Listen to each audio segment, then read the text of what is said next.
네, 일단 사건 내용을 보면 알고 지낸 여성을 폭행하고 달아났던 남성이 3주 만에 붙잡혔다. 이게 이제 겉으로 보이는 대략적인 내용입니다. 예. 일반적으로 이제 우리가 이제 데이트 폭력이라고 얘기를 하는데 이번 사건 같은 경우는 이 가해자 피해자가 전부 다 59세예요.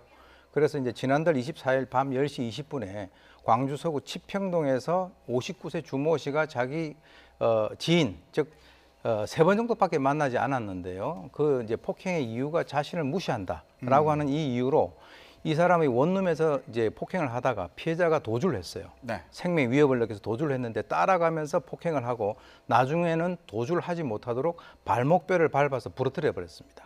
그래서 주변에 이제 행인이라든가 차량들이 상당히 많았었는데도 그것을 아무도 말리지 않고 또 그냥 구경만 하고 즉 전형적인 어떤 방관자 효과를 얘기를 하는 것인데요. 네. 이것이 이제 1964년도에 미국 뉴욕에서 있었던 그 제노비스 사건 같은 경우는 바로 이제 그 38명이 옆에서 보고 있는 상황에서 살해당했단 말이죠. 네. 이것을 우리가 이제 책임감 분산의 개념이다라고 얘기를 합니다. 그래서 이제 이 대중의 무관심이라고 하는 것은 또 다른 형태의 공격성이다. 이제 이렇게 얘기를 하는데요. 네. 좌우간 이제 그 과정에서 이 구경꾼 사이로 범인은 도주를 해가지고 3주 뒤에 잡혔고 그리고 이 피해자 같은 경우는 지금 7주 상해로 심리 치료를 받고 있는 그런 상황입니다. 네.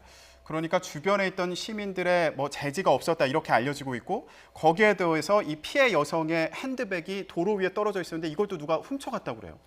네, 지금 이제 핸드백을 훔쳐간 승용차 주인을 지금 네. 이제 경찰이 추적을 하고 있는데요. 이것은 어떻게 보면은 그 남의 불행이 나의 행복이다. 그래서 이제 이런 용어가 있습니다. 그 샤덴 프로이데라고 해서 피해와 즐거움이라고 하는 이 독일어를 같이 이렇게 결합한 용어인데요. 네. 즉 이것은 뭐냐? 핸드백을 훔쳐간 승용차 주인의 그 바로 이 마음은 놀부나 또는 악마의 심보와 똑같다라고 하는 그런 것이죠. 그래서 네. 끝까지 추적을 해가지고 처벌을 해야 됩니다. 네.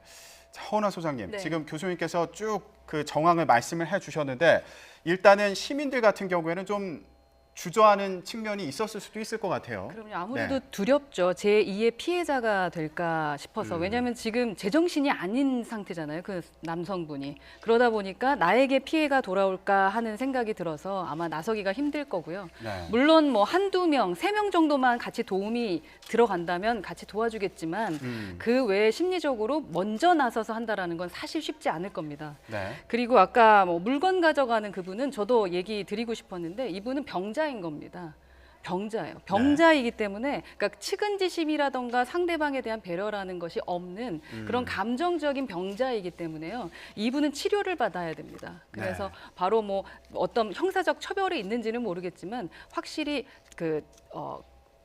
병원에 가셔서 치료를 받으셔야 되지 않을까라는 생각이 네, 듭니다. 네. 네. 피해를 당하고 있는 사람에 대한 어떤 측은지심이 없는 경우가 아닌가 이렇게 말씀해 주셨는데 일부에서는요.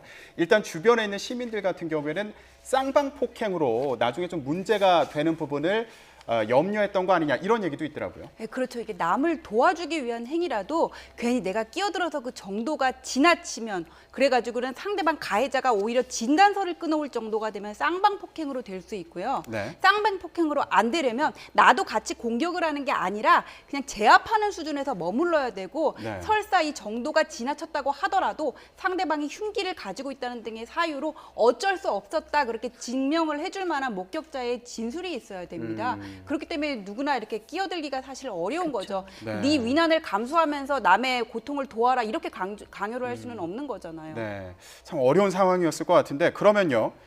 핸드백을 가져간 운전자 행방 경찰이 지금 쫓고 있다고 하는데 이런 경우에 만약에 이제 잡히게 되면 처벌은 어떻게 받습니까? 만약에 이 여성이 폭행을 당하는 현장에서 옆에 떨어뜨린 핸드백을 가지고 갔으면 이거는 절도가 돼가지고는 최고 징역 6년까지 가능하고요. 네. 만약에 이 여성이 도망가면서 길가에 떨어뜨린 핸드백을 주인 없네 이러고 가져간 거라면 이건 점유이탈물 횡령죄가 됩니다. 만약 그런 상황을 모르고 그냥 떨어져 있는 걸 보고 가져갔다면은 예, 점유이탈물 점유이탈. 횡령이라서 좀 가볍게 처벌이 되죠. 그러면 아까 변호사님 가볍게 간단하게 말씀을 해주셨는데 그렇게 누군가 맞고 있어요. 폭행을 당하고 있는데 이때 뭐 말리기는 좀 어려운 상황이다. 그럼 그때 어떻게 해야 될까요?